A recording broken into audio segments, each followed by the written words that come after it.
بربركة مجرس. السلام عليكم ورحمة الله وبركاته. كبجمتو تهردوفتك إياه.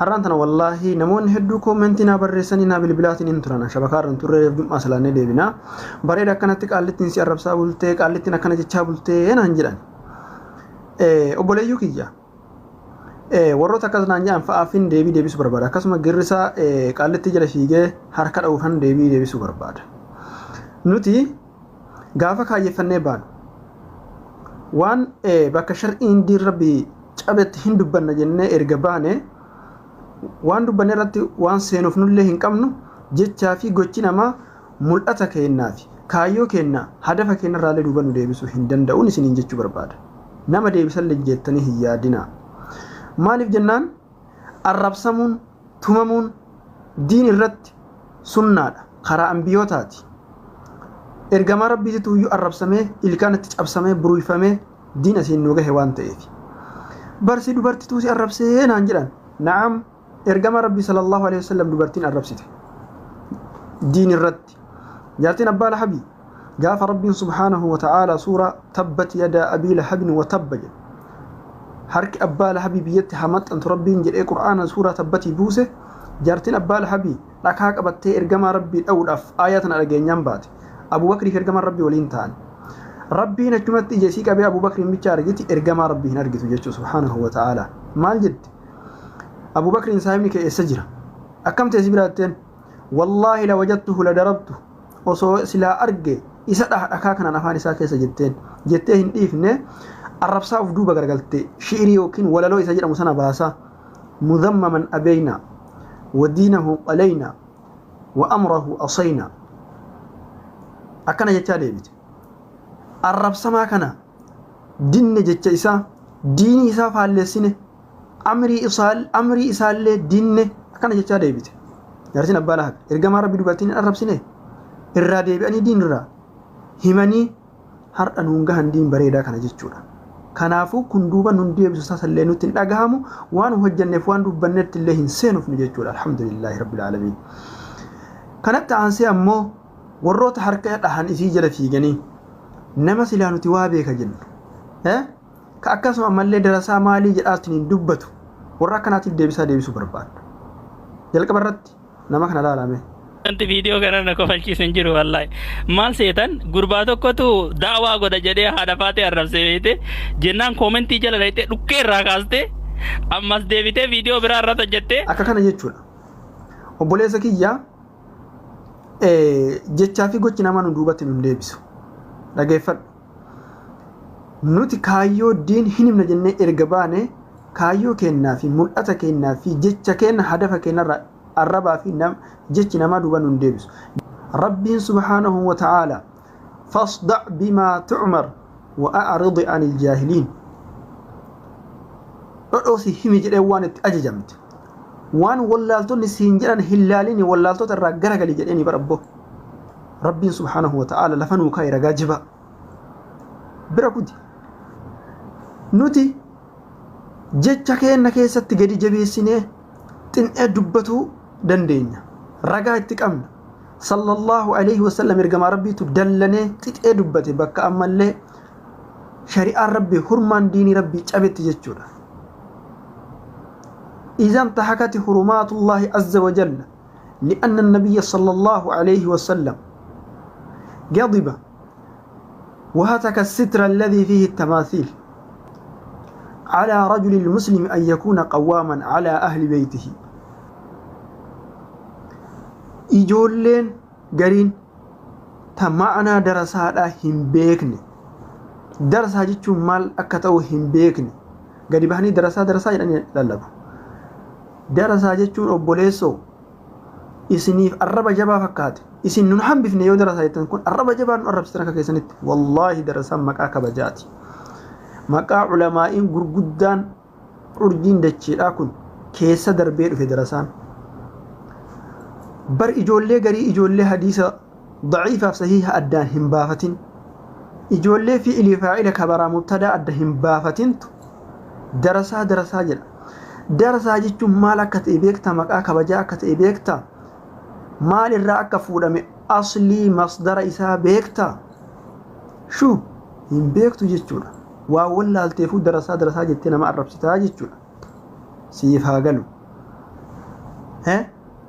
Rasuulli Rabbi sallallahu alaihi wasallam man ra'a minkum munkaran falyughayyir biyadihi. Namni munkara tokko arge isinirra harka isaatiin qat godhee haa deemsisu.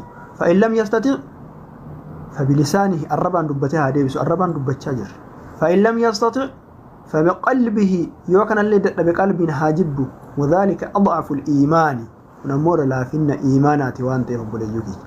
Nuti namni miiliyoonni asirra jiru kun guutuun nu arrabsee namni tokkochi diinii yoo fudhate, dhugaadha jedhee namni tokkochi dhugaa keenya kana yoo fudhatee qabate, رسول صلى الله عليه وسلم علي مالجأن لئن يهديك الله بك رجلا واحدا خير لك من حمر النعم.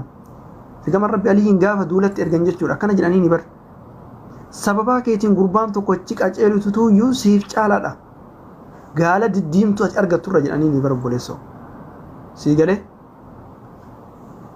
خايو كين ملأتا كين دبتا كين gochaa fi jechi keessan duuba nun deebisu. Nuti akka barbaannetti gochaa fi jecha keessan irra ejjennee bira dabarree nama tokkocha nama waan ta'e Itoophiyaa qixxaa goggoyduu nyaatturraa dhufee asitti bishaan wannaa dhugee akkas ta'e jedhanii beektaa. Namicha amma dhufe xawaafuuf dhufe jedhanii wanni inni xawaafuuf dhufe arslii fi haadha faateetti na fakkaata seegalle. Namni silaa zambii Itoophiyaatti dalagee asitti ofirraa balleessa beeynanu namni asii dibatee galabbahu waan namni as dhufe maraataasi. Ani kana libi namicha akkasii. Suudii keessa jirta ati Suudii keessa jirta ulee dheengadda ijoollee waan hudduu dhiibdu san maaliif ittiin dhiibin ati? Dhageeffadhu dhiyoo kana bilbilee fi Kamaal Abdallaati akkanumaan bilbilee fi Kamaal Abdallaa akkam jirta jennaan abboota isheetichi miskiina reef Itoophiyaa irraa dhufe jedhee kunillee jazbaan ammallee kunoo asitti nama nu harka ajjeesuuf deema jedhee asii waajjira dhaqee lammaffaa Kamaal Abdallaa illee naa ta'e waajjira deemaan itti bilbilee Kamaal Abdallaa akkamiin namticha san fotoo waliin kaatanii jennaan. Kaduraan ijoollee Sheekh Kamaal Abdallaa naa dawwalee waliin haasofnee bar makiinaa keessa jira. Sheekh Kamaal Abdallaa bira jira bar asiin dura wayin kana se'aan naa dawwalee namichi bar asiin dalagatu maal taate waan nufi namichi bar biyyarraa umraa dhufee bar arge biyyarraa dhufee beeki namoota ijoollee ganda keessaniiti naan jedhe Sheekh Kamaaltu naan jedha bar ijoollee ganda keessaniiti namooti akkana keessummaa as dhufee na bira jira haadha faatee tana hedduu jaaladha si dubbisuu barbaada naan jedhe Sheekh Kamaaltu naan jedhe. Adda namticha jaalalli sirraa qabee jedhe nu wali qabee naaf asii galaafate. Laayivii irra jira gaayis guyyaa san laayivii marra osoo jiru naa dawwale naan amma okee viidiyoo bananii waliin dubbadhee Sheekh Kamaal ladda ta'a makiina Sheekh Kamaal keessa ladda ta'a erga laayivii irraa bahee isinii dawwalaa jedhe. Ana ammoo hin dagadhe ka erga laayivii irraa bahee ni dagadhe. Sababni sani ka rakkoon kunoo yaadaan dirqama qabaa jedhe bar dirqama qabaa. Ana nama si jaalatu nama jaalalaaf nama sitti dhageeffadhu sheetichi dawaa godhuu miti sheetichi aguma arba'inaa gara arba'inaa fi buluuga warri xiqqoo tawsalaata kunniin xiqqoo tuttuqebee ta'anumaan qixxe anillee amma haga arba'inaa haga tawsalaata haga kanniin qara'ee jira sana dhiisi amma maali beektaa sheetichi fi dawwalaa sana ati waadaa guutuu dinnaan dirqama ijoollee tanniin naaf iddii haadha faatee naaf iddii sababa kiyyatti iyyuu jedheetiin inni namichi si jaalatte wal beeytanii biyyatti. Ani maalitti isa beeka rabbi jedhiite ani fooloo godhee fooloo kiyya jala jira maalitti isa beeka nama dheengadda gizee sarchi godhee ilaalu adaanni fooloo godhee adi gizee ani asirraa qixaate gizee an arfikaan daansii sirbu hunda adaanni na jala taa'ee sukkuumata miskeenni ganda'ani maali quba qaba. Wallaahi maali quba qaba wayyoo. Paastaricha guddicha kana maali quba qaba na iyyuu cufa ani bar quban qaba wallaahi. Wallaahi dhugumatti iyyuu cufa. Paastarii guddaa kana jechuudha iyyuu cufa ka guyyaa keessa biyyaa bahee mantaa koone ani maaliif beekaani. Ana hoo wanni sagalchi maal ture waa'ee kiyyarra maa dubbataan yoo barbaade qullaa deemuu hin danda'u. Maaliif osoo meeshaa teennan namni argin ta'isaa akkamiin namni argaa. Gabbaasa sanuyyuu waan maaliisa waan akkasii yoo san gabbaasa jedhee irraa dubbataa laalee geeffatee ka'ee annamicha kana ni shakka dabilfeesii ta'uu isaa. Dabilfeesii. Wallaahi ni shakka.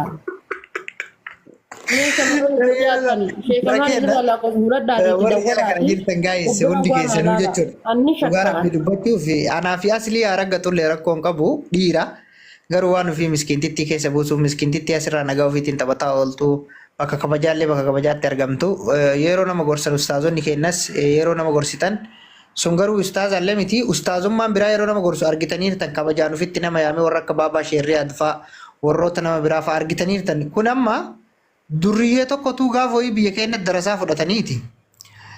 Mucattii masgiida. Karaa baalee kana deemeetiin wallahi barni beeksisa barka hidhiin isaa kunii fi jireenyi isaa kun hundi irraa mucaqqaree irraa haadame osoo asii baale deemee irra eegsisuu fi gaalatisuu fi qamadii haamuu fi darasinnati osoo ka'ee olii gadi taru jechuudha. Bar gisee baala kana naqaniitiin jira warri kun naannoodha naannoo itti booyanii imimmaan kana itti booyanii suufii kana tuffisanii ammallee sheeticha wannaa tokko fakkaata sheeticha seenaa keessatti wannaa jedhan tokko beekta ka bakka isaa kana gara wannaa kana gad dhufee jaartiin warra isa nafaqaa fudhatee hin bareeddi beekta.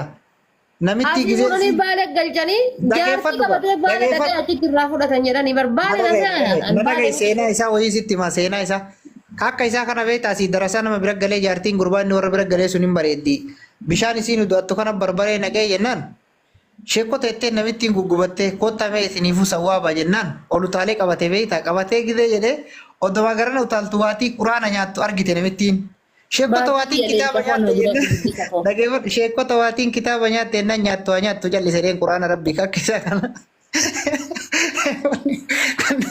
wanna sanii goree quraana rabbii nyaachise kaakkanaa kana gaayis gisee waa gorsitanillee tartiibaanii waan ofiin tuqinaanii wallahi miskiintitti rabbii hin tuqinaa nu fa'a nu ragataa nuti warra ragataa baratee nuti warra waa hunda baratee warra agartee turban tokko iyyiinsa arrabaatiif kaan illee nama raawwatu uummata akka rakkoo qabu nu ragataa darasaallee inni bargite maduraa jedhe viidiyoon kiyya isinirraa du'e moo isin warra dagattan gisee jedhe inni amma warra jiru dubbisee bara warra du'u waliin haasaa dhaqe dhugaa qaba waan ofii.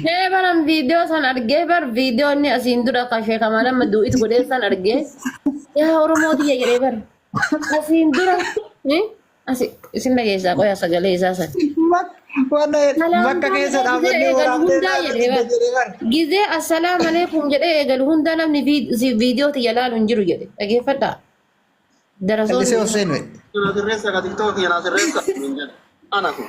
Assalamu alaikum warahmatullahi wabarakatuh. Zabana kana yoo dursan Oromo kun eenyu beektu kun anaanis niin jedhu ana kun. Assalamu alaikum warahmatullahi wabarakatuh. Zabana kana yoo dursanii salaamtaan eegalan namni nama laalu beektanii takkatti masi wal haxaa'ee dabarsaa viidiyoo nama yaa Oromooti yaa qaalii uummata jaalalaa wallaara isin kadhaa takka isin kadhee hin beeku. Yoo kadhes badiin qabu Oromoo kadhe qaama kiyya kadhe anatu Oromotu ana waan ta'eef. TikTokiin kiyya duraan naa laalama yoo waa poosti godhu zabana kana garuu osoo Oromoo aalama babbareedaa uummata jaalalaa qabu TikTokii nama 20 nama 30 naa laalaa jira. Maali badiin koo? Yaa Oromooti yana sirreessa ka TikTokii yana sirreessa walaa eeggannu. Assalamu alaikum warahmatullahi. Sheeka taphatee lafa keeppii tana ta makka jettu tana asirra kaayate makka jetti amma keeppiin tullaan beeytii rabbii makka. Keeppii makka jettu tana kaatee areeda dheereffatee imamattii godhatee sheeka taphate. Tasaa akka ofii dide. Assalaamu alaikum dhaame eegale. Tasaa akka ofii dide. Assalaamu alaikum jedhee gisee eegalu namni tokkichi naa laalu hin jiru jedhe viidiyoo. Garuu gisee jalqaban dhaadate bar kun eenyu beektanii ana kun. Achi booda deebi'ee assalaamu alaikum. Gisee assalaamu alaikum jedhan namni nama laalu hin jiru. Kana sheeka jettanii sheekaa kun sheekni akkana yoo jiraate gaayis anillee sheeka kabar. waan itti dagattee jira waan ofii waan adda lammaffaa irratti harama keessa illee dhaabannee nu didan jedhee bar laalu harama rabbii keessa. Kana jedhaa inni viidiyoo laalchisuu dhaqe umraa dhaqe gaayis. Wallahi miskiina rabbii dhiisi gabrii siin qotamtu. Wallahi namni akkanaa sheeka jettanii itti amantan taanaan usmeenillee sheekidha, afarsoonillee sheeka, moollaayitillee sheeka, haati faaxillee sheeka. Wallahi nama akkanaa kana eega sheeka jettanii itti amantan sheekummaa nuu kennaa gaayis maal taatan anillee hanga kiyyatti bakka kiyyatti dawaa maal taatan. الرجال قوامون على النساء. أي مال كن دوا قدان جرو أن قفتي. سبحان الله وتعالى ربي كنا كنا جد جزيان جد قال رسول الله صلى الله عليه وسلم جزيان جد ما هبرسونيس دوا ما قد أنجرو ما كنا في شيكم ما وانو فينا رجع شيتي واحد دولار بي الله فلوس إنجن إن الله كده كي الله فيمس الله فيمس إتشاج رسيجله وانا تثلت وانا نكفتة ديمو ما كره حرام بس وانا حرام بوسو تنالالو ديدنج حرام كيس دابا فيديو عبد الله لو ديدنج والله يا شر غرني كل لو ندي الحرام لا انشزودا كاغوي سو كان فيو والله وانا فيديو تود وكاسي تاتلو موني منغستي Abbo sheeticha miskiiticha wallahi billahi ragatte bakka ati kishoran ragatte rawa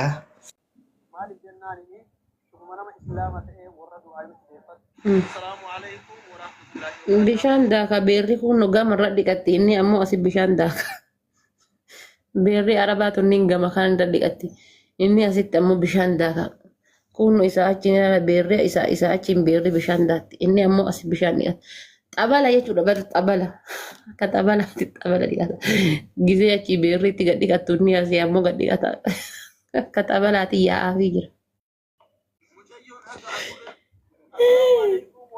Miskiina wallaahi rakkadne.